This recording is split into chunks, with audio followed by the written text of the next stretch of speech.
alchisee sagaleen suni hatameera kan jedhuu fi labsiin yeroo muddamaa hin darbine kan jedhutu jira. Dhimma kanarratti mari'achuudha fi Profeesar Isqeel Gabbisa akkasumas Jawaar Mahammadii fi Geetaachoo Sobboqaa wajjin jiru. Dhimma isaa xinnoo isinii kennuudha fi labsiin kuni sagalee wayyabaatiin akka darbetti ture fayyaa'in biyyattii yookiin kan paarlaamaa obbo Abbaaduulaa Gammadaa kan ibsanii akka sagalee achuma paarlaamaa sana keessatti argameen mul'isutti labsiin muddamaa suni hin darbine kufeera. Kanagaa sagalee korojoo kana dura hatame jedhame paarlaamaa keessatti sirra deebi'ameera jedhamaati jira. Egaa mee kana kan nu mirkaneessu sagaleen achi paarlaamaa keessa icciitiidhaan waraabamee nu bira ga'e hin jira. Sana dhaggeeffanneet walitti deebina kabajamtoota daawwattoota keenyaaf dhaggeeffattoota keenya.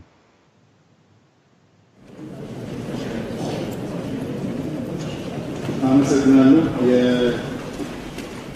ከምክር ቤቱ አባላት በአጠቃላይ 8 አባላት በህይወት ያሌሉ በተለያዩ ምክንያቶች ምክር ቤቱ ስራ ላይ በጠቅላላ የማይገኙ ቀንሶ የምክር ቤቱ አባላት አሁን ያሉት ማለትም በአጠቃላይ ያለው ምክር ቤት አባል 539 ነው። ከዚህ 539 በአዋጁ መሰረት 2/3ኛው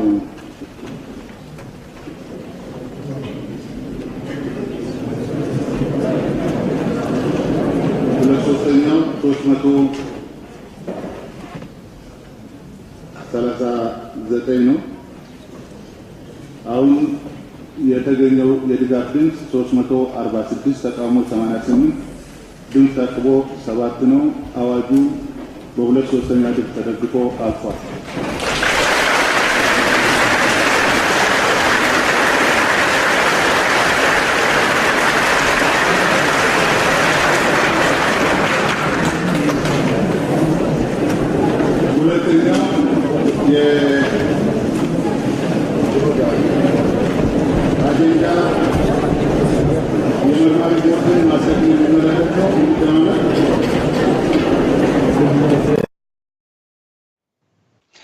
kabajamtoota daawwattoota keenya akkuma dhageessanii sagaleen kuni iccitiidhaan waraabamee kan nu gahe achuma paarlaamaa keessatti sagaleen warra paarlaamaa keessaa mormii fakkaatu dhaga'amaati ture.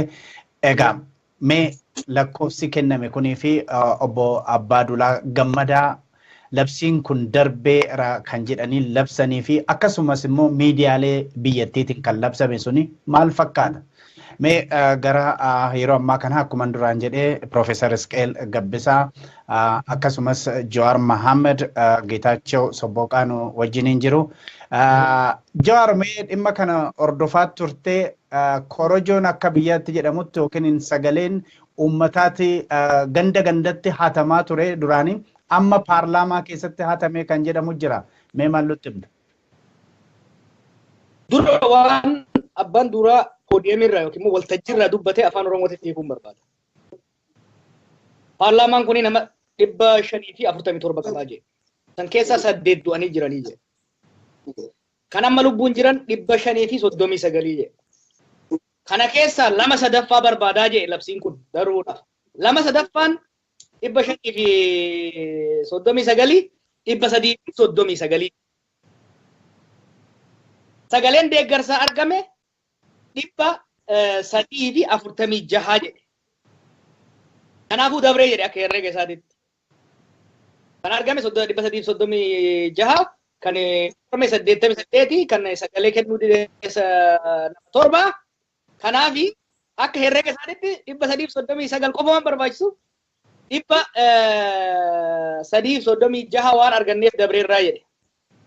46 dhiifama. Kana wanni inni jedhe. Kan warraa kaane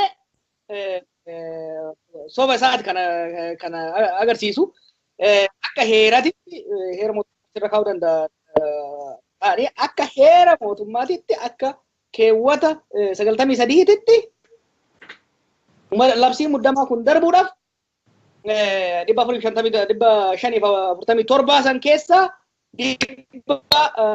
sadiif jaatam ol argachuu danda'udha qaba hin arganne jechuudha. Kanaaf kufee jira inni dabre haa jedhu malee kufee jira. Kan ammoo kan mirkaneessu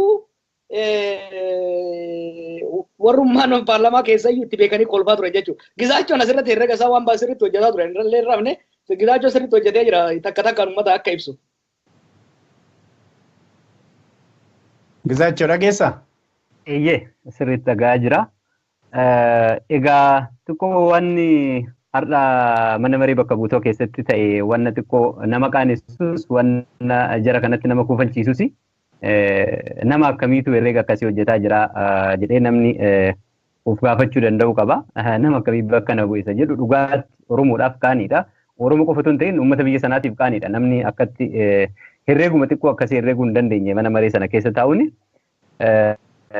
akka heerri mootummaa biyya sanaa jedhutti labsiin kun darbuudhaaf labsiin yeroo hatattamaa darbuudhaaf sagalee caalmaa 2/3 argachuu qaba jedha. Ammatti lakkoofsi mana maree bakka bu'oota uummataa 547 ta'uun beekamaadha. 2/3 547 kana jechuun 364 ta'a jechuudha. Amma garuu sagaleen arganne sagaleen caalmaa argame jedhamee odeeffamu kun 346 346 kana arganne irraa darbeera jedha. Kan silaa akkas heerri mootummaa jedhutti argamuu qabu 364 ture.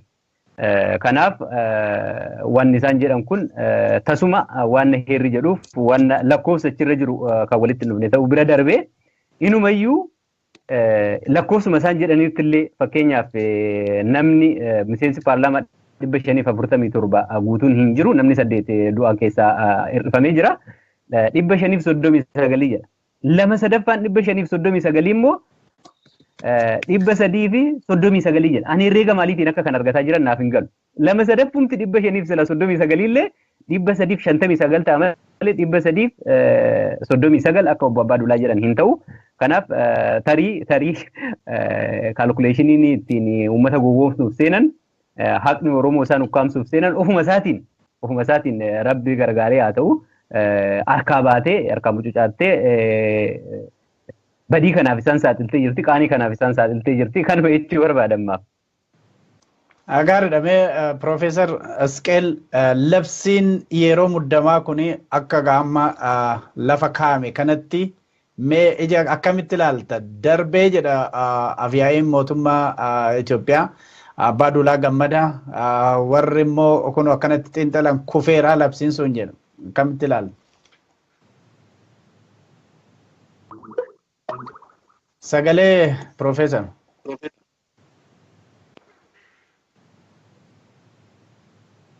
Garuma lakkoofsa amma herregame yoo utuu dhaqeen wanti ilaalamuun irra jirutu jira.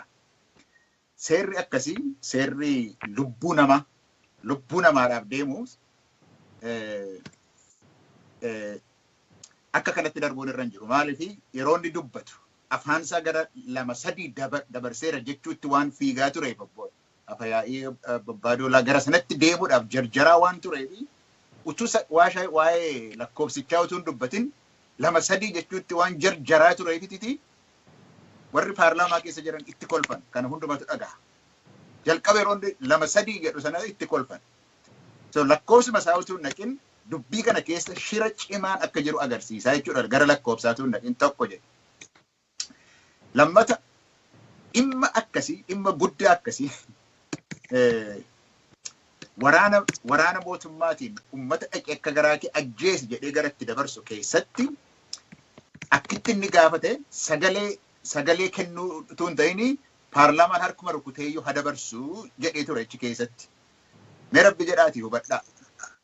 Waan gidduu ana dubbataa turre bakka bu'oota uummataati jarri kuni. Bakka bu'ooti uummataa paarlaamaa keessa kan jiranii tokkoffaa heera biyyaa eeguu, lammaffaa uummata bakka bu'uu, sadaffaa waan sammuun isaanii isaan dirqisiise himuudha jennee miti. Utuu akkasitti ta'ee jiru, utuu heerri biyyichaa akkas jedhee jiru, akkuma itti harka rukunnee haa dabarsinu jechuun silumaayyuu harka akka hin jirre agarsiisaa jechuudha lakkoofsi sun. Amma gara lakkoofsaatti immoo gaafa dhufnu paarlaamaan biyya adda addaa seera adda addaa yookiis konvenshinii adda addaa qabaachuu hin danda'a. 547 gaafa jennu bakka bu'oota uummataati kan iddoo sana jiru jechuudha. Bakka bu'oota uummataatu mana sana keessa ta'a. Kanaaf namni tokko machaa'ee oolee namni inni bakka bu'u sun machaa'ee mana murtii keessaatii hafe sababii kanaatiif sagaleen isaa hin lakkaa'amu kan jedhu rakkoodha qaba silumaayyuu hin dargite. Akka Babbaaduulaa jedhanitti 547 keessaa amma kan jiran 539 kan lubbuun jiran kan sababii adda addaatiin hafan jedhamiti. Inni mataansaa jalqabaa yeroo dubbatu lama sadii sana gadi butachuudhaaf jechati achiin jalqabee jechuudha. Lama sadii sana gadi butateetii dabarsuudhaafiti deemaa ture jechuudha. Mee akkuma inni jedhettu haa ta'u 339 ta'u achi keessaatii 346 darbe jedhee afaan guuteetti dubbate. Afaan isaa keessaatii waan ba'edha wanni kun fuula isaa dura kan jiru warri paarlamentaariyaaniin katabanii kan itti kennaniiti dubbisa. 346 jedhee gaafa dubbatu achi keessaatii 83 hin mormani yeroo jedhu torba immoo sagalee hin kennine gaafa jedhu kana walitti yoo idaate amma gara tanaatti deemnu 441 duwwaatu paarlaamaa keessa ture jechuudha gaafa sana. Kana achi hin jiru 441 paarlaamaa keessa ture. Nama amma inni jedhe kana yoo walitti dabarte. 447 keessaatiiti kan paarlaamaa keessa lixin miseensa kan ta'e sababii adda addaatiin kan hin dhaqin 106 hin lixne paarlaamaa sana keessa yookiin sagalee hin kennine jechuudha. Sababii kanaafi yoo akkaataan itti deemus akkaataa lakkoofsa sana walitti ida'anis amma nama yuunivarsiitii fixe hin barbaachisu beektaa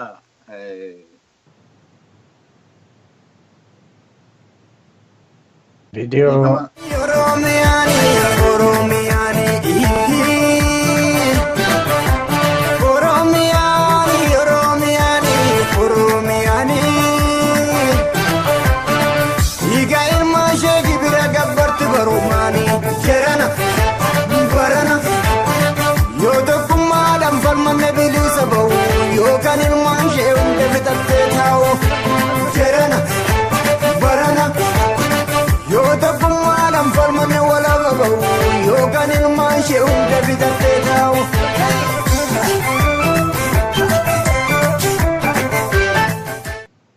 Daawwattoota keenyatii fi dhaggeeffattoota keenya rakkina teeknikiitiif dhiifama sin gaafannaa nuuf kalchaa tokko tokkoon keessanii karaa onlaayiniiti sagalee iccitiidhaan paarlaamaa keessa argattan sanarra nu deebi'aa jechaa jiru.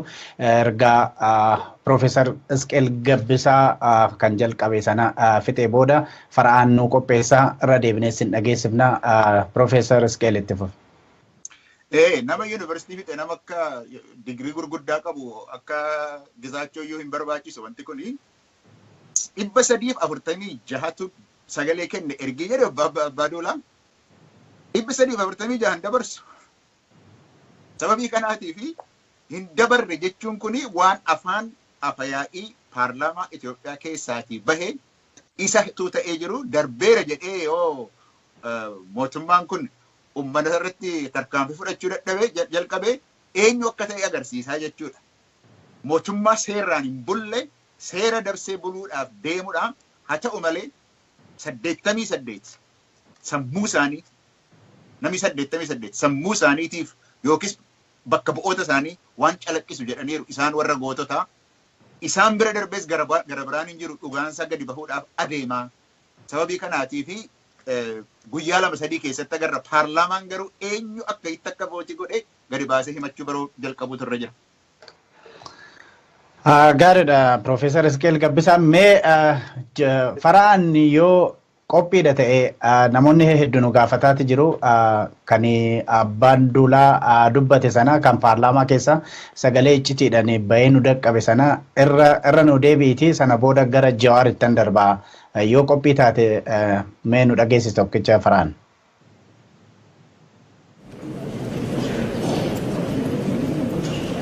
አመሰግናለሁ። ከምክር ቤቱ አባላት በአጠቃላይ 8 አባላት በህይወት ያሌሉ በተለያዩ ምክንያቶች ምክር ቤቱ ስራ ላይ በጠቅላላ የማይገኙ ቀንሶ የምክር ቤቱ አባላት አሁን ያሉት ማለትም በአጠቃላይ ያለው ምክር ቤት አባል 539 ነው። ከዚህ 539 በአዋጁ መሰረት 2/3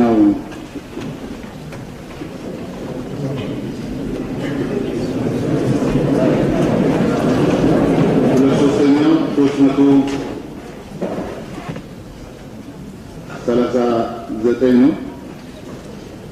አሁን የተገኘው የድጋፍ ድምፅ 346 ተቃውሞ 88 ድምፅ ታቅቦ 7 ነው። አዋጁ በ2/3 ድምፅ ተደግፎ አልፏል።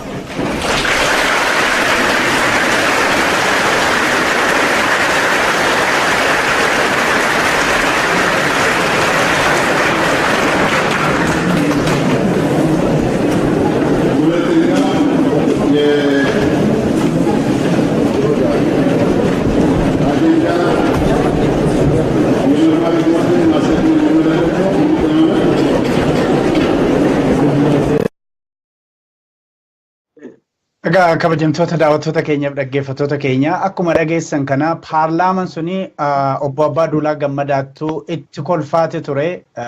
Obbo Abbaa Duulaa Gammadaa labsii yeroo muddamaa paarlaamaan keessatti kufuun irra ture dabarsuudhaaf yaalii yeroo godhu mul'ata ture. Egaa Jawaar 547 saa jennu 539 Abbaan Duulaa jedhus haa ta'u karuma fe'eenu haa ta'u labsiin yeroo muddamaa kun kufeera. Garuu Abbaan Duulaa faatii fi dugda duuba isaas warri jiranii maaliif yeroo paarlaamaan isaanitti harkatti kuffisee jiru kana dhiibbaa akkasii godhu maalirraa ka'uudhani maalinni taargeetiin isaanii kana otoo irra deebiteenu himte. Lammata immoo mee namoonni afaanis hin dhageenye yoo achumaan keessa deebitee fi waan inni jedhes dubbatte. Dhugaan Oromoo bar. Dhugaan Oromoo bakka hundaan deetti. Look, waan isaan yaadu guyyoota dabre kana uummata keenya yaadachiisan viidiyoo biraatii jira, oodiyoo biraatii jira sin dhageessisa. Guyyoota dabran kana keessatti warra miseensota paarlaamaa amansiisuudhaaf duulli godhamaa ture. Miseensonni paarlaamaa na hin jiru namni tokko hin jiru keessatti Oromiyaa irra dhufu namni tokko hin jiru waan kana deeggaru warra ministeerota malee fi warra qondaalota OPDO executive committee OPDOtii fi Abbaa Duulatii fi Getaachoo Badhaaneetii fi Aynoo maqaadhaan eenyu akka turan. Jarri kuni miseensota paarlaamaa dura tokko tokkoon doorsisuu yaalan. San booda seeliidhaan walitti qabanii amansiisuu yaalan. San booda akka OPDOtitti walitti qabanii itti haasayan hin dadhaban. San booda kaleessa Lammaa fi Abiyyitti dhaqanii dubbisan. Lammaan gadi dangaa akkuma gootan godhaa jedhanii Abiy baay'ee too'ee waateen dadhaban. San booda har'a paarlaamaa seenee mormiin gurguddaan ka'e mormii eenyu kaasee we have the audio hin dhufannillee borooftaan. Ayuukarra borsanii baaf. Abbaan Duulaa waan biraa yaale amma eega mormiin xiixee booda mormiillee gabaabsee fixeeti. Maal yaale osoo sagaleen hin kennamin dabarsuu yaale. Farhaan naa ta'u bakka inni sagalee otoon kennin akkuma dhoofnee haa dabarsine cabcabaa naa saraan foo jedhee jira. Acclamation naa ta'u wajjii uummanni haa dhaga'u gudii kan. አንድ ሀሳብ ለማቅረብ እፈልጋለሁ። የውሳኔ አጸዳደቅ ቁጥር 46 ንዑስ አንቀጽ 8 መሰረት ምክር ቤት ሁለቱንም መንገድ ይጠቀማል። በተባበረ ድምጽ የማጽደቅንም ይጠቀማልና በተባበረ ድምጽ የምናጸድቅበት ሁኔታ ቢኖር የሚል ሀሳብ ለማቅረብ እፈልጋለሁ። በድምጽ እንሂድ። ጥሩ። ስለዚህ የሚኒስትሮች ምክር ቤት ህገ መንግስቱን ላል miseensonni okay dhugaadhaa akka seera paarlaamatitti yoo paarlaamaan kan irratti walii galu yaanni mormii yoon jiraatiin hoggaa yaanni ka'amu sanitti acclamationiidhaan dabruu danda'a dhimma laafaa yoo ta'e dhimma wal mormisiin kun dhimma wal mormisiisaa command postiin maglaqaa irratti baase ka walgahii irraa keessatti namni walitti iyye eekumsi ka ture harka itti dhahaatii dabarsaa yaanni mormiin jiru harka itti dhahaatii dabarsaa jechuu yaalaa jira. Tun ta'u jenna itti jedhan agartanii itti jedhan. Okay harka baasuun haa ta'u jennaan jedhanii. Amma eega harkaan arge booda lakkoofsi jalaa bade jechuun warri lakkaa'uus hin jiraa miti. Amma barreeffatee dhufee waan jiruufi maal jee dhaggeeffattoonni gaafa namaan beene dura irratti waraqaa baasetti lakkoofsa wal qixxeessuu jalqabe irraa cicciru sisirreessu maqaa itti seene. Dura maal jee nama 8 irraa du'ee jedhee irraa hirrifate. Okay. Seera hin diiga beeki. Paarlaamaan guutuu jiraatee duuba akka jirutti lakkaa'ama. Duunan bakka buusuu qaban dirqama isaati. Bakka buusisuu qaba ture abbaan duula. Warra du'e maaliif bacumni duwwaa ta'a sila. Eega san godhe booda dhugaa Oromoo dubbate. Dhugaa Oromoon beekta kijiba kana sirriitti hin dandeessu. Jara jala oofdallee it's really hard. Dhugaa Oromoo dubbate maal jee paarlaamaan kuni nama lubbuun kan jiru 539 jira. Akka seera mootummaatti labsiin kun darbuudhaaf warra jiru kana keessa 2/3 barbaachisa. Warri jiru kun jedhe ammallee maqaa isaan irraa murate gati.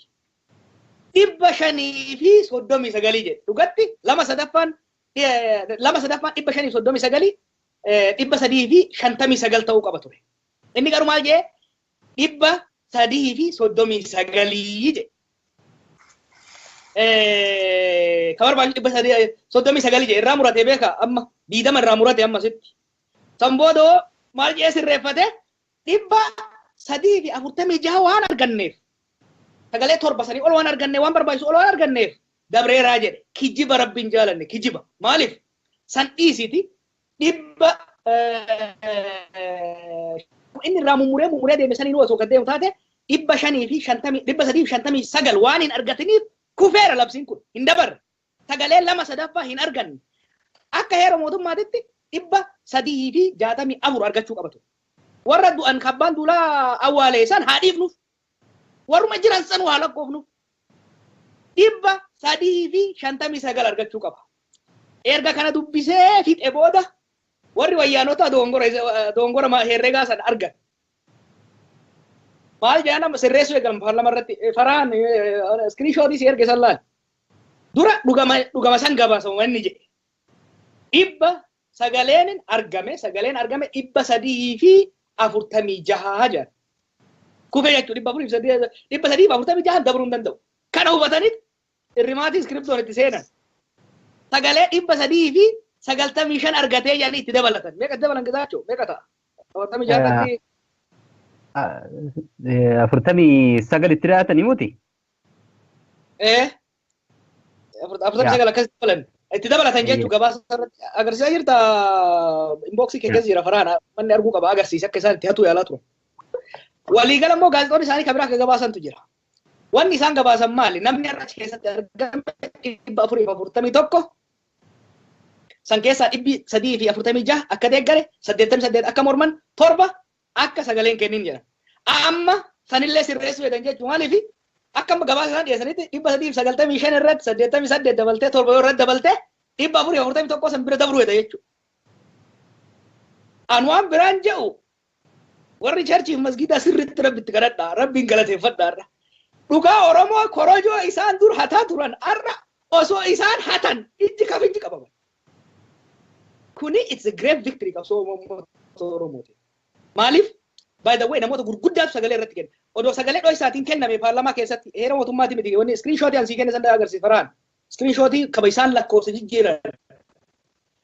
Facebookii House of People's Representative irratti kan kaayanii isaan jijjiiraa jirantu jira kanin si erge. San irra kaayi. Kanaaf hataniiti hin dabarre kufeera. Labsiin muddamaa kufee jira. Abbaan duulaa beeka. Warri paarlaamaa hundi beekan kanaaf kolfaa turan. Gaariidha. Gizaachoo. Umurii kee kanaanii keessattuu dawayyaaniin dhufee yaate dargaggeessa korojoodhuma yookiin sagalee uummataa hatamu argita turte keessattuu gandaa ta'uu aanaa irratti haa ta'uu zoon irratti haa ta'u har'a afyaa'ii mootummaa tokko paarlaamaa tokko fuulduratti yeroo sagaleen akkasitti hatamu keessattuu immoo namni guddaadhaaf afyaa'ii paarlaamaati jedhamu tokko uummata miliyoona 100 dogoggorsuudhaaf sagalee hatame kana bifa kanaan dhiyeessu maal sitti fakkaata kun? Akkamitti ilaaltame kana? Hayyee galatoome Dajane. Kan nama ajaa'ibu jarri kun warra hanna korojoo keessatti guddatanii waggaa 27 guutuu hanna korojootti muuxannoo qaban turan. Kanaaf muuxannoon waggaa 27 kun akkamitti akka nama jalaa badu hin beeku. Kan hattuu jammaarii fakkaatan baate. Hattuun jammaariin way achitti gattee deemti yookaan ashaaraa ishee achitti gattee deemti yookaan waan ittiin qabamtu way achitti gattee deemti. Kun amma obbo Abbaa Duulaa amma hattuu muuxannoo qabu otoo hin ta'in hattuu jammaarii ta'an jechuudha. Kana kanatti mul'atu. Maafan kana jedha kanaan dura gaafa paarlaamaa nama dhiibbaa Abiyyi fa'aatiin dhiibbaa Lammaa fa'aatiin dhiibbaa obbo Abbaa Duulaa fa'aatiin harki isaanii micciiramee dhuunfaatti doorfifamanii akka labsii yeroo atattamaa kanaaf deeggarsa kennan jechuun akka labsii waraanaa kana uummata isaanii irratti dabarsan dhiibbaan irratti godhamaa ture kun kanaan dura uummanni keenya yeroo naannoo Somaalii irraa buqqa'ee rakkataa turetti muummichi ministeeraa dhufee amma ibsa nuuf kennutti jedhanii itti cichanii qabsoo Oromoo paarlaamaa seentee jechaa ture. Dhugumas qabsoon Oromoo paarlaamaa seentee turte. Amma eega qabsoon Oromoo paarlaamaa seentee hanni isaanii waggaa 27 kun biraa haafuu didee herreega shawwadamanii achitti nanna jennaan qabsoon Oromoo kun asiin qaban achi nama harkaa baatii ukkaamsuu dadhaban jechaadha. Paarlaamaatti ukkaamsuuf turan. Edda qabsoon kun dhuftee daandii irraa calqabdee caakkaa keessaa baatee daandiitti dhuftee daandii baatee paarlaamaa seentee eega paarlaamaa seentee achitti ukkaamsina jennaan harkaa futtaafatte. Maaliif waan ukkaamsan kun bargaaf tokko nama harkaa dhoowwuu ishii naftu. Kanaaf hattuun korojoo waggaa 27 kun akkamitti akka muuxannoo isaaniitti otoo hin fayyadamin balaa akkasiitiif qaanii akkasiitiif akka isaan saaxilaman hin beeku. Garuu akka nama sirna kana keessatti hanna isaanii kan argaa guddateetti dhuguma Oromootu harkaa balleessin jedha. Dhuguma Oromootu haquma Oromootu badee nafne baruma keenyatu bara moo'insaati. Bara kana dhuguma isin jedha. Boykoot baddalleera duubatti deebisnee waggaa arfan sadan darban yoo laalle Oromoon injifannoo irratti kan dabalataa dhufe. Hatannillee nu injifatanii injifannoon isaanii kun daqiiqaa 10 daqiiqaa 20 otoo guutiin harkaa bishaan taate. Amma injifanne jedhanii ba'an uummata Oromoo labsii kana irratti labsine jedhaniiti paarlaamaadhaa ba'an. Otoo isaan kana gammachuu isaanii hin fixiin haqni Oromoo baatee bishaan jilbatti isaan naqe. Kanaaf kun haqa Oromootu harkaa futtaafate malee isaan muuxannoo hannaa dhabanii natti hin fakkaatu kanuma jechuufanidha. Galatoomi Gizaachoo. Profeesar Isqeelmee duubatti deebinu gaafa Hacaaluu Hundeessaa 4 kiilootti nu to'ana jedhee akkasitti geeraraa ture sana ija lafa jalaatiin ilaala Abbaan Duulaa kan jedhu namoonni baay'een dubbataa turanii. Mee qabsoon immoo yeroo adda addaa qabsoon kun paarlaamaa keessa seentee 4 kiiloo keessa seentee kan jedhutu ture. Hanni har'aa kun sana mul'isa haqa Oromoo kanatu ifatti ba'e jedhama Gizaachoon lammata immoo keessa darbeetu hattuu jammaarii fakkaatan jedhe. Mee kuni haqa Oromootu ifatti bahaa jira isaan saaxilaa jira kan jedhu jira. Maal jettate asirratti? Dhugaa ta'uu danda'a. Haqa Oromoo achi ga'e ta'a. Waaqni haqa beekaa. Waaqatu godheef yoo ta'es Waaqni hagalatoomu yoo kana godheera ta'es maaliifi waggaa 27 gola keessaatii hataa turan bara. Amboo irratti hatu, Naqamte irratti hatu, Roobee irratti hatu, gola keessatti hatu lafa namti isaanii agarre. Har'a addabaabayii 4 kiilootti yeroo isaan hatan qabaman. Kana Waaqatu godhe ta'ee qabsoo Oromootu godhe ta'ee lachuutiif Waaqaaf galatoo garuu qabsoon Oromoo 4 kiilootti gale inni jedhan suni 4 kiiloon kana caalu jiru. Paarlaamaan 4 kiiloodha kan inni jiru. Hattuun kan isheen qabamtee mana marii uummataa keessatti kan qabamte. Sababii kanaaf dheengadda irratti yeroo darbe irratti inni sirbame suni as baheeti jira jechuudha. Waan waggaa 27 gola keessa hatamaa ture suni har'a ija addunyaa fuulduratti gadi bahee jechuudha. Silaas akka Oromoon jedhu dhukkuba fayyita malee amala hin fayyitu jedhanii. Amala sana fayyuu dadhaban bara. Amala fayyuu dadhabanii hatuudhumaan itti hojjetu turanii hattuu sanatu amma addabaabayiitti bahee jechuudha. Ani barumsa saayikooloojii hin qabu. Hamma xinnoo ishee akka haasa'anitti dhagayetti immoo yeroo afaanitti si fiigu afaanitti si fiigu soba sanatu afaanitti si fiigaa inni jedhan jira. Isa barbaadda yoo ta'e obbo Abbaaduula akka amma warri paarlaamaa keessatti dhagahan illee lama sadii yeroo jedhu afaansa achitti fiiga ture isa himuudhaaf waan jarjaraa ture soba ta'eetu jiru lama sadii sana dhuma dhugaa gochuudhaaf 346 yoo attam ta'e 364 hin ta'u lakkoobsi hin sobu lakkoobsadha. Amma kan nu ilaaluun irra jiru waa tokko immoo 339 haa jedhu iyyuu malee warra du'anis warra machaanii hafanis warra karaa irratti hafanis lakkaa'e mana sana keessa amma herrega inni jedhuun 346 herrega nama jedhuun 346 83 torba yoo walitti lakkoofne 441 duwwaadha ta'a guyyaa. Inni irraanfatamuun irra hin jiru. Ani seera hin beeku lammatammoo akka saayikooloojii duwwaa miti nama seeraa miti lama sadii inni jedhu sun akka heera mootummaa Itoophiyaatti nama mana sana keessatti argame illee hin jedhu. Sababii kanaatii fi hattuutu bakkeetti gadi bahee Oromootu qabatee yoo rabbi godhe ta'es rabbiin haa galatu yoo qabsoo Oromoota 4 kiilottis baase ta'e wanti kun dhugoomte har'a jechuudha. Gaariidha egaa kana fakkaata hattuun har'a dirreetti gabaatti qabamte Jawaar kun paarlaamaa biyya sanaa keessatti qaama aangoo guddaa qabu keessatti yeroo waan takkanaa mudate warri sila aangoo guddaa akkasii qabu kun yeroo dirree irratti saaxilaman kana booda maal ta'uu qaba sila tarkaanfii namoota akkanaa maal tarkaanfii mootummaadhaanis haa ta'u mataa isaaniitiin tarkaanfii akkamii fudhatamuu qaba? Look, ummanni sirriitti dhaga'uu qaba. Maaliif quba namatti qabaan jirru quba qubaan qabneeti kan ummata agarsiisaa jiru. Irra deebii sagalee sana ammallee Oromoon haa agartu. Sirriitti irra deebii booda afaan Oromootiin hiikaaf. Irra deebiif waan abbaan duulaa jechaa ture san akka itti lakkoofsattii san hada irra deebiif san booda immoo paarlaamaa weebsaayitii maali feesbuukii isaan irratti akkaataa isaan itti hatuudhaaf yaalan. Teknooloojiin dur maal jedha warri kennu waraqaaf gowwaan waan qaba gadi hin dhiisu. Waraqallee cicciruu dandeetta. Ka feesbuuk kana yoo kompiitara keetillee gubte inuma ta'a. Irra kaa'e itti bani mee sagalee isaa itti bani san booda immoo kan irra eebsu erga irra kaa'e ka OBNs warri hunduu gabaasa.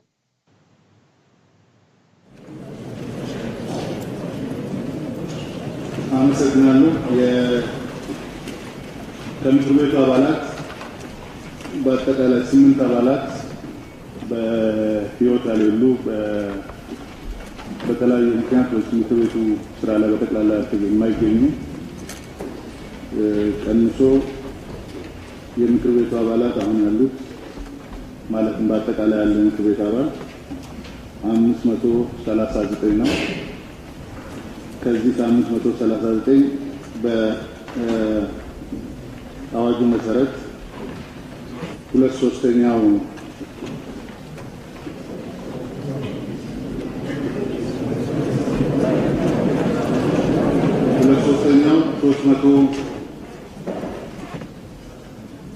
339 ነው። አሁን የተገኘው የድጋፍ ድምፅ 346 ተቃውሞ 88 ድምፅ ተጥቦ 7 ነው። አዋጁ በ2/3 ድምፅ ተደግፎ አልፏል።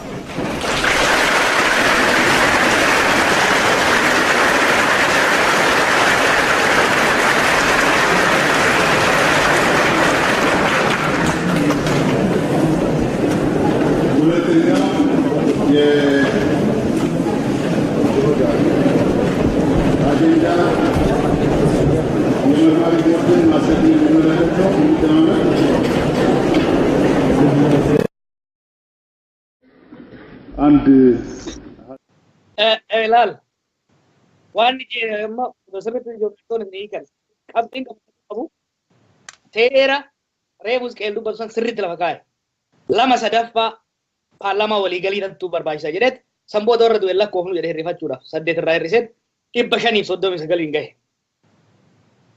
Kana keessa lama sadaffaa barbaachisa jedhee achumatti nama shawwaduuf immoo lama sadaffaan 539 359 ta'uu qaba ture. Inni 339 jedhe. Kanaafuu 346 waan argannee jirruufi dabree jedhe.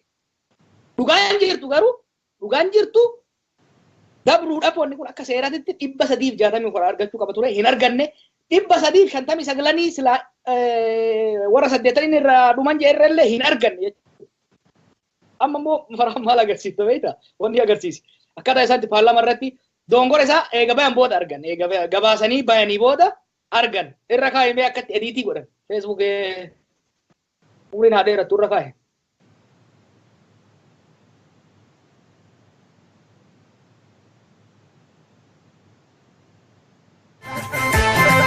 Otume ya doya ya desanga nutu walingi ganu mawajabesa ina ge boresanga gadi galotu makana mabandesa ya shimalaya ibitarafa marku kubara maidara madage saur mina manarku otume ya doya ya desanga ya la tu walesina ogeza ina ge boresanga nama yartu duge nama ballesa ya shimalaya ibitarafa marku kubara maidara madage saur mina manarku Gavino Ramo Taduri Amarati Birgao Punju Gavi Pabi Yumati Yo Echenu Genya Ganarate Bohe Igni Amaragati Malelo Lai Dandi Agara Batu Kankara Katu Virago Latu Itumudi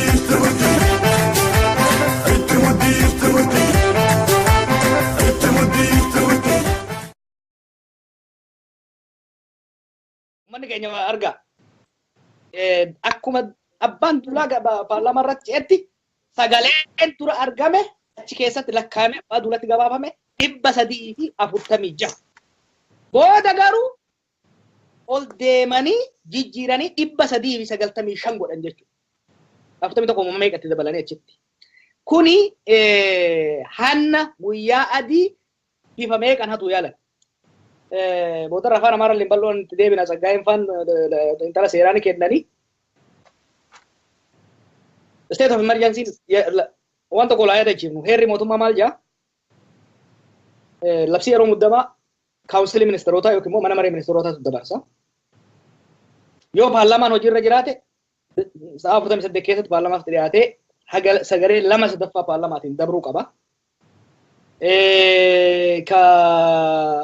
Yoo jiraachuu baate guyyaa 15tti guyyaan 15 har'a hin dabarre ummanni keenya har'a galgala kanarraa kaasee walaba jechuu state of emergency labsii yeroo muddamaa Itoophiyaa irra hin jiru. Argumentii isaan kaasuu illee ilaallee jirra. Keewwata 59 irratti sagaleen paarlaamaa kalaqamu yeroo majoritii sagalee majoritii warra achi keessatti argameetii jedha. Garuu yoo unless otherwise specified jaa. Yoo addatti hin kaamin garuu keewwanni waa'ee labsii muddamaa ifatti lafa kaa'ee jira. Labsii muddamaa mana maree kaawunsiloota mana maree ministeerotaatiin qophaa'ee dhiyaate sagalee 2/3 miseensota paarlaamaa waliigalaati. Achitti argaman hin jedhu waliigalaati. It doesn't say present. It says all. Waliigalatti kan kaa'u. Kanarraa seera sanillee mormuu hin danda'an. Kana mormuu akka hin dandeenye abbaan duulaa ni beeka. Ni beeka. Osoo san mormuu danda'e barbaade beektaa rabbitu harkaan waate malee waal godha silaa. 441 argameemi. 441 keessaa beektaa. 336 akkuma jedhan kana 46 akkuma jedhan kanatti yoo argatan taate 2/3 silaa hin guutaaf. Tuni seera akka hin taane beeka abbaan duulaa. Namichi kun illee beeka wayyaantichi achi taa'u sun eenyu damallaashi eenyu yeroo hunda achi taa'ee dubbii taatu abbaan seeraa sun eenyu Isqeel. Asmallaash. Asmallaash walda sallaas illee beeka isatti waliin haasaasan waliin paarlaamaa tara oofanii beeyte waan beekaniif luppoolii seeraa san keessaa bahuu waan hin dandeenyeef waan beekaniif lakkoofsattii tana akka shiimootitti affeelatanii fidatan. Rakkoon maali? Shiimoon sun qoraan jalan jiru jechuudha. Rabbi Oromootiin bira jira, qabsoo Oromootiin bira jira. Kanaaf Rabbi isaan salphisee ammallee salphatan. Fidadhaan gama kiyyaan. Gaariidha. Mee viidiyoon biraas hin jira natti fakkaata. Sanas ammas dhaggeeffannee namootni turanii dhufan akka jala kan darbees akka dhaggeeffatani. Faraan qophii yoo taate isa tokko kan abbaan duulaa harka baasa jedhee yookiin immoo dhiibbaa godhaa ture akka raggaasisaniif isa immoo dhaggeeffanneeti walitti deebina yoo qophii ta'e faraan. አንድ ሀሳብ ለማቅረብ ፈልጋለሁ የውሳኔ አጸዳደቅ ቁጥር 46 ንዑስ አንቀጽ 8 መሰረት ምክር ቤት ሁለቱንም መንገድ ይጠቀማል። በተባበረ ድምጽ የማጽደቅንም በድምጽ የማጽደቅንም ይጠቀማልና በተባበረ ድምጽ የምናጸድቅበት ሁኔታ ቢኖር የሚል ሐሳብ ለማቅረብ ፈልጋለሁ። በድምጽ እንሂድ። ጥሩ። ስለዚህ የሚኒስትሮች ምክር ቤት ህገ መንግስቱን ጋርዳ ጌታ ግዛቸው አባንዱላ waan isatti fakkaate hundumaa godhuudhaaf labsii kana dabarsuuf yaalii guddaa godhaa ture. Mee kanarratti maal jetta namoota afaan sirriitti hin dhageenye mee waan inni jedhe sirriitti ibsitii sanarratti yaada kee kennu. Ayyee amma akka sagalee yaa'ii Abbaduulaa Gammadaa irraa dhageenyetti inumayyuu sagalee itti kennuun hin barbaachisu waan irratti walii galamuu danda'u wayii fakkeessee otoo harka hin baasiin otoo sagaleen hin lakkaa'amin callisneetuma harka walitti dhoofne haa dabarsinu kana naa eeyyamtuu jedhe. Lakkii sagalee irratti kennaniiti warri paarlaamaa warri miseensonni paarlaamaa irratti iyyanii sun saniin elemee ilaali. Kunumtillee gaafa dhugaan Oromoo futtaafachuu kajeeltutu gara sanatti darbe. Gaafa dhugaan Oromoo futtaafachuu kajeeltu. Otoo nasimee akkuma inni jedhe kanatti tolee jedhanii darbee saaxilamuun kun marti hin dhufu ture. Sagalee hanni marti kun hin dhufu ture. Kana hambisuudhaaf tarii dandeettii ofii waan beekaniif tarii waan kun akka futtaafachuu dandeessu namni ofii yaada ofii tarii booda jijjiirrachuu mala. Miseensi mana maree tokko haga fedhan halkan irratti hojjetaa bulanii haga fedhan torban darbe irratti hojjetaa turanii miseensi tokko sammuu isaatiif uummata isaatiif amanamee waan nuti jenneen kana fudhachuu didee tarii sagalee kenna sodaa jedhurraan kan ka'e waan kana mi'atoo sagalee irratti hin kennin haa dabarsinu jedhe. Hin didan.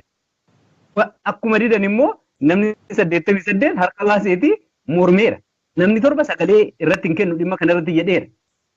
Kanaaf lakkoofsi kun iyyuu kan harka wal harkaa dha'uu fidee dhugaan Oromoo achitti futtaafachuudha sun san. Amma kuni maal agarsiisa jedhutti otoo deemne gaarii natti fakkaata. Kuni maali? Barri dukkanaa darbeera amma qabsoo Oromoo keessatti. Kuni galanni qabsaa'ota Oromoo dhiiga ofiitti dhangalaasanii lafee ofiitti caccabsanii lubbuu ofii itti aarsaa godhanii asiin dhugaaniif haa ta'u. Kana caala barri dukkanaa darbeera. Asiin adeemanii achiin adeemanii bakkuma hunda ilmaan Oromoo saba isaaniitiif quuqaman dhugaa saba isaanii baasuudhaaf dhaabbatan bakkuma mara akka jiran kanarraa hubachuu dandeenya. Kanaaf ashaaxiriin kamuu akka durii dukkana keessatti hojjetanii warra korojoo taazaabii korojoo taajabdoota korojoo lubbuudhaan ajjeesanii warra kaan hidhanii warra kaan doorsisanii otoo sagaleen nama tokko nagaamin barri itti bira darban haftee jira. Kuni bara abjuuti kana caala deebitee nuuf. Isaan garuu jijjiiramuu baraa kana jijjiiramuu yeroo kana baruu hin dandeenye hardhallee ashaaxuruma duriitti jiru. Hardhallee goggogsuma duriitti jiru. Hardhallee hannuma duriitti jiru. Kun isaan yeroo faana deemuu dadhabuu isaanii agarsiisa. Namni yeroo faana deemuu hin dandeenye immoo dhaloota kana hogganuu dhiisii dhaloota kana fuuldura dhaabachuuf hamilees hin qabu, dandeettiis hin qabu, hin heeyyamuufillee. Kun qeerroo fuuldurattan gadi ba'ee faarfamaa. Qeerroo fuuldurattan gadi ba'ee hoggana Oromoo ta'ee bakka bu'aa Oromoo ta'ee madooshaa sana qabadhee reeba jechuun har'a booda abadan hin ta'u. Kanaaf yeroo akkanatti sobni isaanii aduu saafaadhaan sobni isaanii adiin irratti hite kanatti filannoon qaban tokkoof tokko natti fakkaata. Karaarraa goru. Qabsoon kun isaan haguma fedhan nyaatanii haguma fedhan itti bu'anii isaan caccabsee daakee lafee isaanii irra darbuu malee qabsoo kana dhaabuu hin danda'an. Tasuma inershiyaa qabsoon Oromoo ittiin socho'aa deemu kana dhaabuu sadarkaa danda'an irra hin jiran. Kanaaf yaatattamatti keessattuu Oromoonni ashaaxirii kana keessatti hirmaatan kan akka warra Geetaachoo Badhaanii, kan akka warra Abiyyi Ahmed, kan akka Abbaduulaa Gammadaa marti isaanii yeroodhaan hojii gadhiisuu qabu, riizaayineeshin ofii galfachuu qabu. Qaanii kana keessaa karaan itti ba'an hin jiru. Qaanii akkanaa keessaa karaan ittiin ba'an inni guddaan ukkamamanii eega ofii maratanii mana ofiitti galu. Yoo kana hin taane ta'e Oromoon bakka isaan dhaqanitti waltajjii kamirrattu soba isaanii kanaan namni sobni kan wanti hubatamuu qabu yeroo tokko yoo sobdee yeroo tokko sobuu keessa namiti kan laalamu. Sana booda uummanni kun sinamanu keessattuu yeroo akkanatti guyyaa saafaadhaan sirratti qabame. Kanaaf kana booda wanti hin dubbadhu otoo dhadhaa hafe otoo warqee hafee uummata kanaaf namni kana caala jara kana dhaga'u jira natti hin fakkaatu. Iddoon dhaga'amnetti immoo haasa'uun ofiis dadhabsiisuudha, humna ofiis yeroo ofiis fixuudha malee faayidaa waan hin qabaanneef yeroodhaan qabsoo kanaaf karaarraa goruu qofatu isaan baasaa. Kan ammoo hin godhu jedheen abdadha. Kana booda karaan ittiin dhokatanii ashaatiriidhaan jala ba'an jiran natti hin fakkaatu. Kanuma jechuu barbaadan. Galatoome. Egaa yeroo baay'ee Profeesar Iskeel Dooktar Mararaa Guddinaa wayyaanini damee nageenyaa loltoota ishee sana lafa keessee lammata immoo korojoo hattuu dhiifte karaa boordii filannootiin yoo mo'achuu baannee sinii mallatteessanii biraa deema kan jedhu tokko dubbataa turan Dooktar Mararaan. Egaa har'a paarlaamaa keessatti sirumaatti cimsanii korojoo hataniiti jiru. Sun immoo kan raawwateen karaa afyaa'ee paarlaamaatiin wanta akkanaa keessattuu biyya dimokiraasiin jiru keessatti yoo ta'e namoonni daba gugurdaa akkanaa hojjetan aangoo akka gallakkisanii kan yeroo baay'ee dhiibban irratti godhamu kanuma sila kan Jawaaris gaafachuu barbaade maal ta'utu irra jiraata namoonni akkasii kun warri uummata fuulduratti paarlaamaa biyyattiitti jedhame sana keessatti guyyaa saafaa korojoo hatan. Argitee yeroo baay'ee waan akkasii yeroo ta'u warra kofallee kolfadha nama kofalchiisa waan isaan godhan. Waan bakkeetti gadi ba'eef waan televezyiinii irratti ba'ee tiifiiti nu kofalchiise. Kun garuu waan kolfaa miti. Waan itti kolfan miti wanti kun waan murteessaadha. Wanni ta'e paartiitu murteeffatee dhufe. Mari'atanii 346 nu barbaachisa jedhanii murteeffatanii dhufanii iseerraatiiti bahuu dadhabaniiti kan isaan afaaninis dubbatanii websaayitii paarlaamaa irrattis baasan. Sila murteessanii waan dhufan sanatu bakkeetti ba'e. Guyyaan waan har'a ta'e waan kolfaa miti jedhu isaan warra kolfaa ta'aniiru. Har'a warra kolfaa ta'aniiru. Addunyaa guutuun itti kolfuudhaafiti jira ammarra jechuudha. Waan kolfaa waan isaan godhee fi waaqni Oromoos galanni hagaluu fi qabsoowwan Oromoos galata guddaadha qabu. Qabsoon Oromoo jijjiiramteetti gulantaa haaraatti dabarteetti. Har'a wanni ta'e paarlaamaan kun filatamuu duwwaadhaan utuu hin ta'in paarlaamaan Itoophiyaa gar tokko duwwaattidha kan inni sagalee kennu kan inni ture. Ajajaan ititti sagalee kennu turan. Har'a ajajaan kan sagalee hin kennin namni 95. Ajajaan kan ajaja biraatti utuu hin fudhatin namni 95 sagalee isaa sagalee mormii kenneera. Kun waan guddaadha. Paarlaamaan mataa isaa baqaquu jalqabeera jechuudha. Namni 88 at least namni 88 ummata wajjin goruu jalqabeera jechuudha. Har'a jalqabeera kun. Paarlaamaanii inni sagalee tokkoon ajajaan hojjetu baqaquu jalqabeera jechuudha. Kana duras akkaataan itti labsiin kun mana marii paarlaamaa keessa dhufe yoo ilaalle warri manni maree ministeerotaayyuu keessa utuu hin jiraatin garmaleetti dhufe achittis baqaquu jalqabeera jechuudha.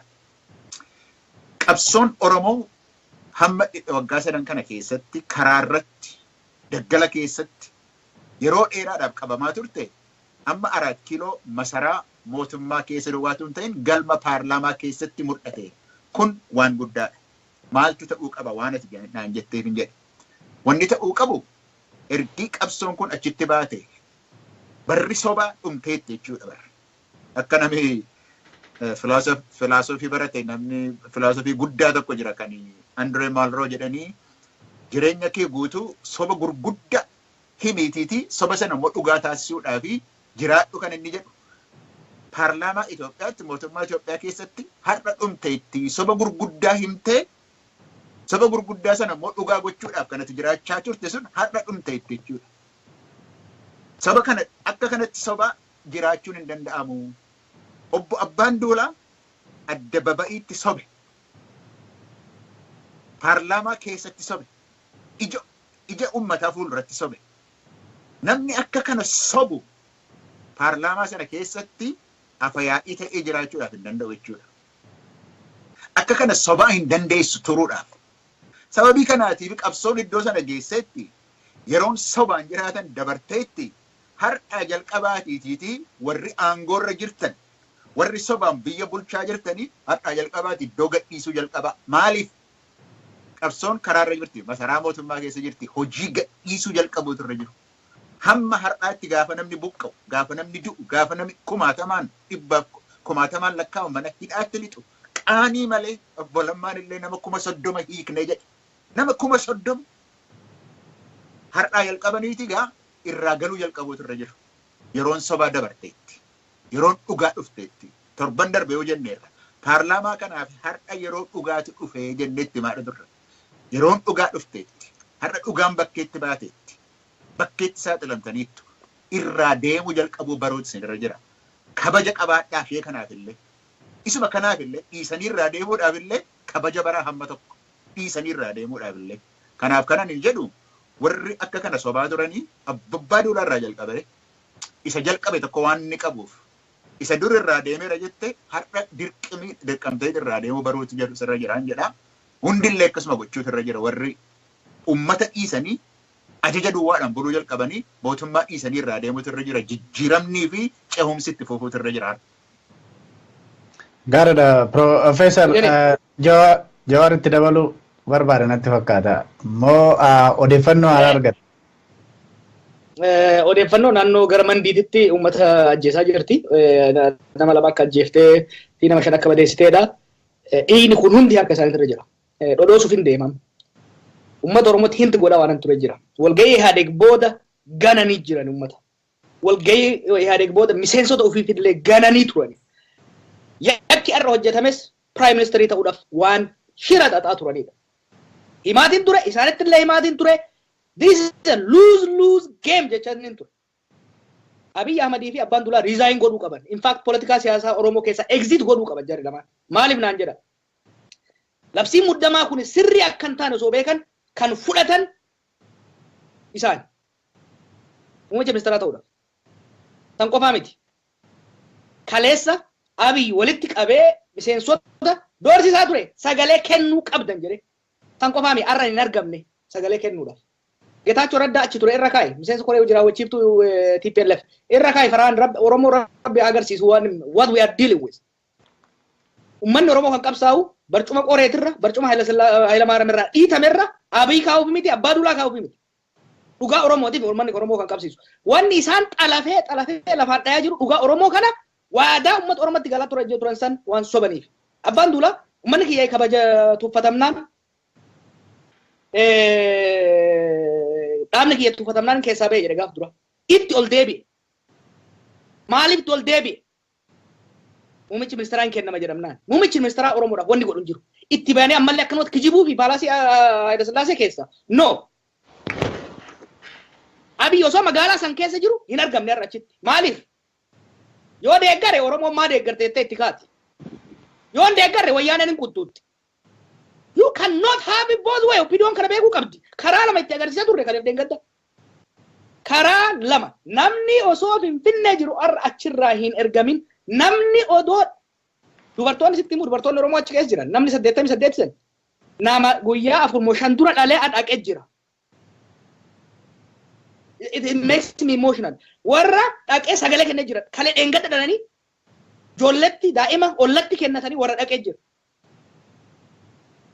Garuu qondaalonni gurguddoon kuni wayyaanee wajjin dannasanii they were pressuring me ibidda keessa na kaa'u turan torban dabre kana keessa akkan deeggaruuf I said no it's not a good game osoon itti himu arra rabbiin dhugaa isaan qaba. Kanaaf Abbaa Duulaa immediately resign godhuu qaba teessoo sanirra. Gaaf duraa ol bahee faarsinee janyee ol deebi'ee nu salphisee ummata ibsi jennaan hin ibsine har'a immoo rabbiin Oromoo rabbiin ayyaanni abbaaf haadha isaa harkatti isa qabee jira. He has no legitimate reason angorra turuu hin danda'u. Abiy Ahmed kuudeetaadhaan chairmaanii OPDO dha ta'e gargaarsa wayyaanoo taate. Xaqlaa ministeeraan ta'e jedhee kalee dheengadda miseensota paarlaamaa cinqaa ture. San qofa miti. Gaafa diddaan lagannaan gabaa ture sanitti miidiyaa irratti ba'ee uummata keenyatti dhaadataa ture. Maal jechee Isqeel, yoo seeyin maalii tokko baasuuf maalii shan waan qoosaa uummata Oromoo irratti godhaa ture. Waan ammoo wayyaaneen deemtuun kun sabaa sablammoonni dhaaman jedhe. Sabaa sablammiin takka Oromiyaa keessa hin dhaabamne. Jimma keessatti wayyaantichi uummata dararu tokko qabeenya isaa jalaa guban. Nama sagaltu du'e, nama maaltu du'e jedhanii kan dhume hundi Oromoo. This is not only a failure in leadership, this is complete betrayal of the nation. OPDO'n bara baraan uummata keenya ganaa jiraachuu hin dandeettu. Abbaan duula aangoo irraa bu'uudha qaba. Abiy Ahmed aangoo irraa bu'uudha qaba. In fact, siyaasa Oromoo keessa haxaamuu qaba. Eega na gaafatte kanan si hima. Kana qofaa miti. Waan uummata duratti jedheefin kana baasa malee, I know what they have been doing. Lammaa Magarsaa hiree qaba. He need to step up, he need to lead, he need to clean the party. San ta'uu baannan, OPDO'n kararratti deebi'uu baannan, wayyaanee dura isaantu haxaama jechuudha. Labsii muddamaa uummanni jibbu miseensonni dhibbatti didaa turan.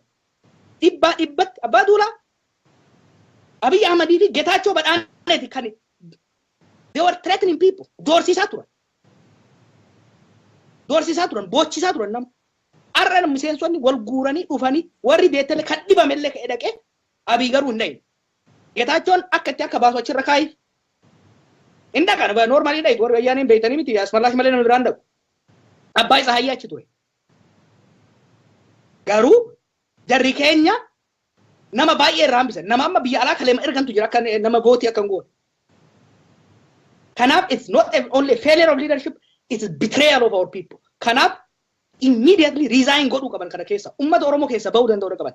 OPDO'n koreen hojii raawwachiiftu OPDO. Koreen jiddu galeessa OPDO uummata kanaaf yoo kan yaaddu taate dhugatti qabsoo Oromoo keessa turre jedhanii yoo kan yaadan taate jara lamaan kanarraa qabanii of keessa haxaa'uu ari'uu danda'uu qaban.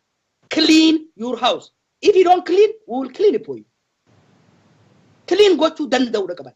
Maaliif OPDO'n baraa gada uummata keenya amata 26 gurgurattee jirti. San hunda irra dabarree fi uummanni keenya irra dabaree fi ofitti qabe. Ofitti qabnaan bobaa jala waraantu seenu. Miseensa isaanii ganaa jiran. Yeroo isaanii paarlaamaa keessatti hanna akkana abbaan duulaa fa'aa hojjetan. Abiy fa'aa waan kana hojjetan. OPDO'n Wallagga keessatti bulchitoonni isaanii agaasiidhaan xallazamaa jiran. Tumamaa jiran har'a. Mandiitti, Najjootti, Dambidoollootti. Uummata Oromoo qofa miti dhaaba isaaniillee miseensa isaaniillee ganan. Miseensa isaaniitiin qabsoo Oromootti makamneerra jedhanii miseensa gara qabsootti eega galchanii booda command postiitti erganii miseensa ofii ficcisiisaa jiran. Uummata Oromoo qofa miti saba Oromoo qofa miti uummata miseensa isaaniitillee gananii jiran jechuudha. Waan qajeelchee san ittiin gad jabeessa. They must immediately ammumarraa aangoorraa bu'uu qaban adabuu qaba koreen jiddu galeessa OPDO'dha. Jara kana adabuu baannan diinummaa isaa ifatti labsatee jira ummata keessa mancaasanii ari'uudha. Miseensonni OPDO waan nu beekuu qaban wanni arrabarra tatta'aa ture waan baay'een guyyoota dabre kana keessa. I know the in and out of this organization. Nan beeka keessa isiitiin beeka takka takkaan waan isaan hojjetaa ture. Jarri lamaan gantummaa salphina har'a isaanirra mudatee fi ummata keenya salphisuudhaaf deemaniif isaantu itti gaafatama. Already eega labsiin kun dabree jedhamee booda fincilli ka'een hanga amma nam lama du'ee jira. Nama lamaan kana jala lamaan kanatu ajjeese nama biraatiin. They need to resign. Tanuma jechuu barbaade. Gaariidha. Namoonni hedduu waan kana afaan Amaaraatiinis nutti hima jechaa jiru. Garasittis hin darbina takka turreeti gara dhumaatti haa deemnu. Mee waan amma ibsame kanarraa ka'uudhaan haala biyya keessa jirurraa ka'uudhaan Gizaachoo namoonni asiin yaada kennanii jirantu jira. Kana booda abdii OPDO irraa abdii hin qabnu kan jedhutu jira. Mee ati kanarratti maal jetta? OPDO irraa abdii hin qabnu kan jedhu kuni OPDO'n akka istiraakchariitti yookaan akka dhaabaatti durumas fedhii Oromoo galmaan ga'uuf hin dhaabamne kun jala sararamuu qaba. Kana jechuun garuu dargaggoon sabboontonni Oromoo dantaa Oromoo tiksuuf dhaaba kanatti hin dabalamne jechuu miti. Ammallee kan akkuma amma Jawaar Sila jedhe Dambidollootti Dambitti kan du'aa jiran sabboontota Oromoo uummata isaanii tiksuuf fuuldura dhaabatan. Poolisoonni Oromoo ofii of kennanii uummata isaanii tiksaa turan ammallee deeggarsa uummataa irraa dhaabachuu hin qabu. Abdiinis irraa kutamuu hin qabu. Haguma fedhe yoo gaaraa asii gadee tortoree sabboontonni Oromoo sababa hoggantoonni akka Abiy Ahmedii fi Abbaa Duulaa gaaraa tortoraniif sababa isaaniitti rukutamuu hin qabani, sababa isaaniitti laphee uummataa keessaa ba'uu hin qabani, hojii uummata isaanii bira dhaabbachuu calqaban sanaaf itti fufuudha qabu, deeggaramuu dhallee qabu isaan. Kanaaf OPDO guutumaan guutuutti akka istiraakchariitti istiraakcharii sana jibbuun akka ta'ettu jiru namoota dhuunfaa dhaaba isaanii hin ganne, uummata isaanii hin ganne, kaayyoo dhaaba kanatti dabalamaniif kana sirriittan jala sarara. Tokko garaadhaaf dhaaba kanatti dabalame. Tokko saba isaatiif quuqqaa saba isaatiif qabuuf ala bahurra baqadhee bahurra yookaan paartii mormituu irra seenee achi keessaa aangoo mootummaatti dhufurra asumaan seenee karaa naa mijatuun jijjiirama fidu jira jedhee kan achi keessa seenee jira. Tokko immoo durumarraa kaasee ergama warra Tigrootaa ta'ee uummata isaa ficcisiisaa Istookholmi sindiramiidhaan qabamee otoo isayyuu otoo ofiifuu wayyaaniin mataa keessa isa reebdu inni immoo uummata isa gajjallaa jiru warra mataa keessa reebaa turetu jiru. Amma gaaraa warri Tigrootaa mataa keessa isa dhaan uummata isaa amma mataa dha'e malee warra hin gammannetu jira. Kanaaf jara kana gargar qoonnee ilaaluu barbaachisa. Warri kaayyoof duris hardhas warri kaayyoof dhaaba kanatti dabalaman amma sabdiin irraa cituun qabu. Poolisiin Oromiyaa aantummaa uummataa agarsiise kana daran itti fufuu qaba. Ammallee deeggarsa uummataa bira dhaabachuu hin qabu jedha. Kabira uummata isaanii gananii jiru waan Jawaar jedhe kana sirriitti jala sararuu barbaachisa. Akkamitti gananiidha? Uummanni kun miliyoona tokko ni ta'a kan naannoo Somaalee fi daarii irraa buqqa'ee kaampii jiraataa jiru. Dhuguma otoo saba kanaaf quuqaman ta'e otoo uummata kana hin ganne ta'e gaafas labsii muddamaa har'a miseensa isaanii cinqanii muddanii dabarsi jedhaniif kana Abiy Ahmedii fi Abbaa Duulaa Gammadaa silaa gaafas labsii muddamaa kana dabarsanii uummata keenyas balaarraa hambisu Somaalee fi Tigree ati walii ta'anii uummata keenya reebaa turanis irraa nu hir'isuu danda'u turan. Sana hin goone. Sana kan godhaniif jarri kun tokko warra wayyaaniin mataa keessa dha'aa turte duris har'as ergamoo isaanii itti fufuu barbaadan lammata haadha garaati warra garaadhaaf bulan. Malee warra kaayyoodhaaf warra dantaa sabaa tiksuudhaaf uummata kanatti dabalaman miti. Kanaaf walitti qabnee jara kana waan gaarii hojjetus waan gadhee hojjetus walitti qabnee haxaa'uun sirrii natti hin fakkaatu. Gantuu garuu saree roobaa gochuun baay'ee barbaachisaadha. Saree bataskaana itti godhanii bakka dhaqxetti waltajjii dhaqxe hundatti gantoota kana ofirraa hari'uun akka Oromoo bakka hin buune akka dantaa Oromoo bakka hin buune itti himuun karaarraa akka gortu itti himuun yoo didde humnaan kadhaadhaan hin jiru kana booda. Qabsoon Oromoo sadarkaa kadhaarra ol darbiteetti eenyu maal akka hojjetaa jiru mana fuullee keessa jiraatu wanti uummata jalaa dhokatu hin jiru. Ashaaxiri akkana uummata irratti hojjetanii afaan damma godhatanii as ba'uun hin danda'amu kana booda. Kana booda uummanni Oromoo hojii qabatama, hojii dantaa saba kanaa tiksu, hojii nageenya keessattuu yeroo ammaa kana nageenya uummata keenya gaaffii guddaa keessa bu'ee jira. Labsiin atattamaa kun darbee hin darbine agaaziin uummata keenya fixaa jira.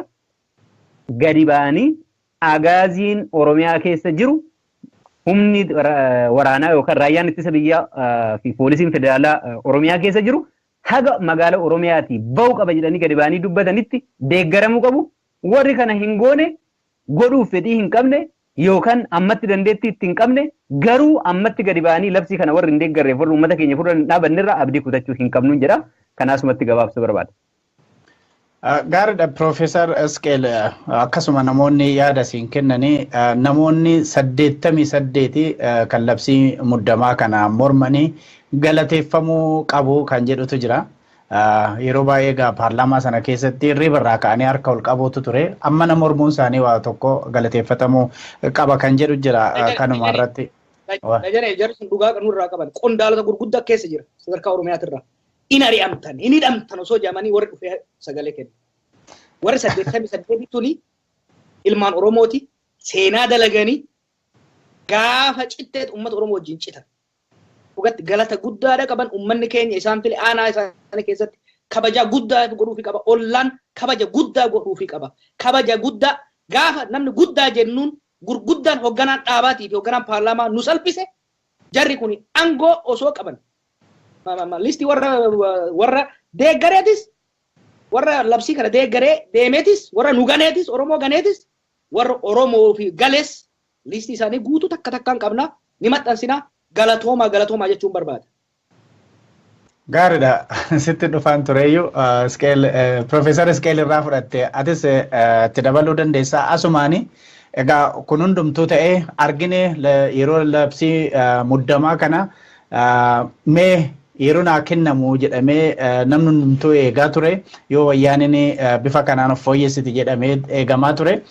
Sunis hin taane siruma har'aa hannan taane keessa seenani. Kana booda maaltu ta'uuftu irra jiraata kan jedhus gaafiin jira. Mee kana lamaa walitti qabeeti Profeesar irratti yaada kenni. Sana booda gaaffii tokko gara Jawaaritti dabarseen sagantaa keenya gara goolabuutti deemna. Yaa akkuma sila jedhee guyyaan isaa guyyaa injifannoo haa ta'u. Waan jarri kun godhan nama kofalchiisu malee guyyaan kuni guyyaa itti Oromooni eenyu Oromoof akka ta'e eenyu diina Oromoo akka ta'e calaluutti jalqabedhas. Paarlaamaa baqaqeen jedhe sila miti paarlaamaatti baqaquu jalqabeedha miti irraa qunca'uu jalqabeedha miti. Dhagayi paarlaamaa irraati kan namni kun 88 irraa qunca'ee antummaa uummataa agarsiisaa jiru. Paarlaamaa Itoophiyaa keessaati. Har'a calalamuus jalqabe. Eenyu hoogganaa qabsoo Oromoo akka ta'e eenyu wajjin akka jiru innis guyyaan itti calalamuu jalqabamedha. 88 kuni warruma maqaan OPDOti. OPDO keessa kan jiranitu isaantu gadi bahee akka amma Jawaar dubbataa turetti nama guyyaa 5 dura deessetutu kana keessaa hin hafan seenaa keessaatii hin hafu jetteeti dhadheeti mucaa ollaa keessatti dhadheeti gooti jedhamanii isaan seenaa hojjetaniiru. Duris seenaa hojjetaa jechaa jirre turreeni amma seenaa hojjetaniiru 88 sun. Warri torbaallee sun warri sagalee kennuudhaaf iyyuu gara booddeettamanii isaanuu garma sanatti goruudhaaf warra yaalaa jiranidha. Waa laman jedha waa'ee kanarratti. Namni 88 OPDO keessaatiiti gara uummataa goree ergii qondaaltota Tigirees dide irraa fincile. OPDO'n kuni warri hooggantoota ta'anii immoo keessaati iddoo qaban akka gaafa Recep Tayyip Erdogan gaafa Juulaay 2017 warri loltuu isaa jeneraalonni isaa kudeetaatti godhan. Gaafa sana maal jedhe kennaa waaqaati kun jedhe a gift from God jedhe. Guyyaa sana jarri kun kudeetaan irratti gochuu isaaniitii fi kuni kennaa waaqaati jedhe. Maaliif beektaa? Guyyaa sana jalqabee warra mootummaa keessas jiran, poolisii keessas jiran, warra waraana biyyaa keessas jiranii qulqulleeffachuudha jalqabe. Inni calaluu jalqabe, inni paarlaamaatti calaluu jalqabe gaduma buhee calaluudha qabaa jechuudha. Gaduma buhee hamma uummata hamma aanaatti calaluu jalqabuutu irra jira jechuudha. A crisis, a terrible thing to waste akka jedhani. Yeroo ammaa kana keessatti kana jalqabuutu sinirra jira uummataa wajjin kanaaf qulqulleessu warri OPDO hojii qulqulleessuutti fufuu qabuutu irra jiraan jedhan. Uummanni Oromoo har'a fincila jalqabuu irra hin jiru. Maaliif? Labsiin yeroo hatattamaa hin dabarre, labsiin yeroo hatattamaa guyyaa 15 booddee akka hin jirredha. Har'as hin dabarre. Sababii kanaatii fi hin ta'u wanti kun ta'uudhaaf hin deemu. Oromoon humnis si duukaa jira, seenaanis si duukaa jira, haqnis si duukaadha jira, waaqnillee si duukaadha jira. Warri waaqa kadhataa turtan illee waaqnillee uummataa wajjin ta'uusaa har'a agarsiisee jira. Sababii kanaatiif har'a gadi bahee waan finciluuf hin qabu uummanni Oromoo. Addunyaan illee Oromoo duukaadha jira. Sababii kanaatiif labsiin yeroo hatattamaa hin jiru. Seerarra wanti oolu hin jiru. Humna duwwaadha kan isaan gadi baafataa jiranii. Har'a garuu gadi bahee waan fincilu hin qabu jechuudhaaf hin jedhe Dejane. Gaariidha. Gizaachoon harka qaba natti mallattoo natti agarsiisaa jira. Si kenneen gaafiidhuma Jawaariif kenna. Eeyyee. waa'ee amma iskeel jedhe irratti capitalize gochuu barbaada gabaabsee. Ila we need to put their foot to the fire. Luka isaanii ibidda isaan qabsiisan irra qabuu qabna waan kana. Waa biraa gaafachaa hin jirru seera heera biyya sanaatiin seera isaan ittiin bulla jedhaniin paarlaamaa isaan ittiin raggaasisna jedhaniin sirnuma sana yoo fudhanne labsiin kun sagalee 364 argachuu kan qabu hin arganne kufeera. It is void and null. Kana booda labsii yeroo muddamaa kanan hojiirra oolcha jechuun heera mootummaa biyya sanaa cabsuudha malee labsii kanatti buluutu dogongora ta'a. Garuu labsii sanaan buluun heera mootummaa biyya sanaa cabsuudha. Meedaa isaanii irratti amma kan mo'ataman kuni dirreen kan isaanii ture.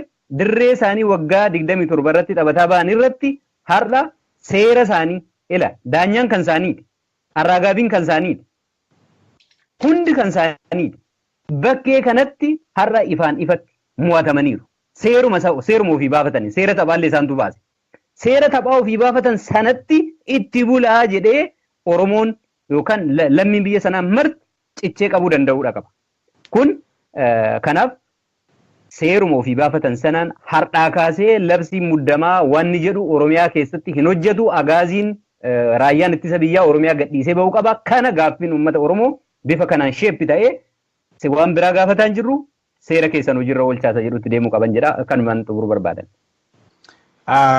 Gaariidha yoo Farhaan Abdulsalaam biraa qabaate fakkeenyaa fi Geetaachoo Badhaanee natti fakkaata yeroonni sagalee kennaa jedhee namoota dirqisiisuu hin mul'ataa warri jedhan jiru gara keessattiin yaada naa kennaniin. Geetaachoo Raddaa. Geetaachoo Badhaanee illee si ergeetti. Yeroo inni sagalee kennu. Geetaachoo lachuu jechaadha. Geetaachoo Badhaanis Geetaachoo Raddaas yoo suuraa sana qabaattee nutti agarsiisuu dandeessa. Gara dhumaa irratti Jawaar ammas otoon gaafii kiyyatti hin darbini kan biraas kan jedhaa jiranii jijjiiramuun hooggana OPDO miidhaan inni fidu maali jettaa kan jedhudha. Mee walumaa galatti egaa sun kan gara keessattiin dhufe gara biraatiin har'a argine waan ta'e diraamaa paarlaamaa keessatti kana booda what is next warri jedhanis jiru maal ta'uu qaba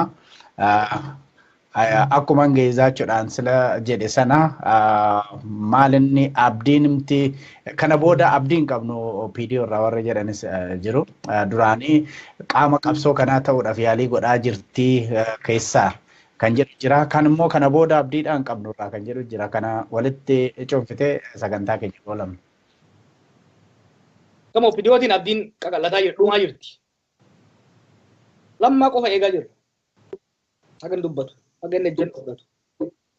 Historic mistake dogongora seenaatii hireef dirqama irra dabarsee kenne nama hin taaneef nama qualified hin taaneef nama Oromoo fi nama namneef nama immoo lama odoon bulin wanni an jee guyyaa takka deebitee itti mirkanuufteef kenne. That was wrong. Har'as osoo ijaan argu achi ture kaleessa miseensi hundi jedhee yeroo dudu achi ture. Ejjennoo fudhachuu qabatu. Ammas koree jiddu galeessaa dhaabaa walitti qabee hayyuu durummaa deeffatee qabachuudha qaba. By the way isa ufumaan irraa bu'ee jaroonni jedhee dhiibbatu irra jira an dhiibbaa irra jirattan beeka. Dhiibbaa irra jira kuudeetaa itti godhaniittan beeka. San ta'uu baannaan yoo akka miidiyaa irratti bahee ofii dubba isaanii fedhii isaanii taate he need to get back to that position.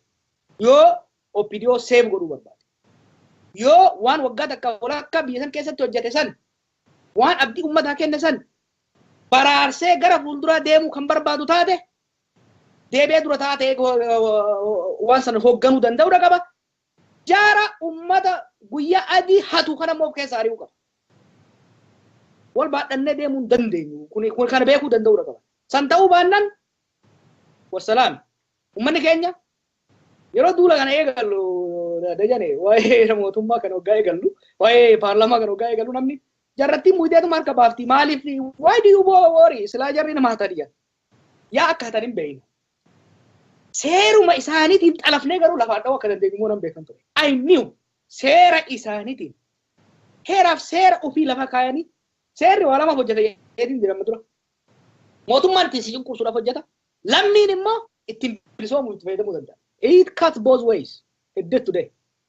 Heera duulli nu goone sun miseensota paarlamaa dammaysee warra wayyaanotaatii fi warra isaan jala deemu albaasee kalee dheengaddaa sodaa keessa turan jechuudha. Miseen dura seeli seeni dura mataa san booda seeli seeni itti aansee dhaaban itti aansee ihaadee waliigalaatiin yaamanii akkasittu kadhaasan bira dabranii doorisa san bira dabranii ilmaan Oromoo har'a isaan salphisan jechuudha. Saniin hin geenye osoo hatanii ijji kafinji qabaman. Uummanni keenya tasgabba'an jedhan uummata Oromootiin tasgabbaa karaa cufinaa hiriiraan godhinaa labsi lagannaan godhinaa mo'amanii jiran. We beat them. Dirree isaanii keessatti taphan. Akka nama dura diyeetti qabsoon 4 kiiloo keessa jirti. Dirree isaanii keessatti taphannee rigooree itti galchinee jirra. Amma isaan bayanii maal jedhanii kubbaan hin seenne jechuuf deeman. Akka seente immoo ifaan ifatti uummataa fi addunyaatti agarsiifnee jirra. Labsiin kuni kufee jira. Labsiin muddama there is no state of emergency over Ethiopia today. Hin jiru. Kubeera. Boru ganamarraa ka'ee uummanni keenya nagaan waan heera mootummaa saniin kaa'ame godhachuu danda'a. Hanga isaan bayanii ammallee kijiba biraatiin heerri labsiin muddamaa dabre jedhanitti uummanni keenya sababa hin kenninaaf kennaaf guyyaa 2-3 ifiinuu duuti maafuu duuti ifiinuu bookkisaa dhufti gaafas ammallee seeruma isaan ittiin amata 26 uummata keenya ittiin nyaataa turan saniin akkuma miilli arra haxxifachiifan kanatti ittiin ukkaamsuudhaaf ta'e kanaaf uummanni keenya tasgabbaa amma kan battisuu qabu amma kan ofirra fincaanuu qabu amma kan gubachuu qabu amma kan karaa guubuu qabu amma oppidiyoo wayyaanedha. Oppidiyoo warra ganee fi wayyaanota malee uummanni keenya irra injifannoo qabda mana kee keessa taa'i rabbii kee galateeffadhu waaqa kee galateeffadhu ayyaana ayyoof abboo teetii galateeffadhu taa'i kara dubbiin ture deemnu laal. Gaarii dhagaa dhimma kana laalchisee hangara kiyyaan fixeeraa wanti dabaltanoo qabaachuu baatanii kanumaan goolamneet afaan Amaaraatiin immoo itti deebinaa Jawaar namni baay'een kana sii jedhu maqaa akkuma waadaa seentee maqaa namoota 88 kan labsii yeroo muddamaa sana mormanii maqaa isaanii listi isaanii nu maxxansaa jedhu kanaaf maqaa isaaniis gara fuulduraatti egaa hin maxxansina jedhee Jawaar waadaa seente sana akka gootu abdiin qaba. Egaa hangara kiyyaan fixeera takka yeroo gabaabaa booddee afaan Amaaraatiin deebinee dhufnaa yookiin Dr. Tsaggaayee Araarsaa faa qabannee yoo itti milkoofne kanaaf gama kiyyaan raawwadheera sagantaa keenya ammaa harmaa kanumaan raawwadna sagantaan keenya yookiin mariin keenya kan irratti xiyyeeffate labsii yeroo muddamaa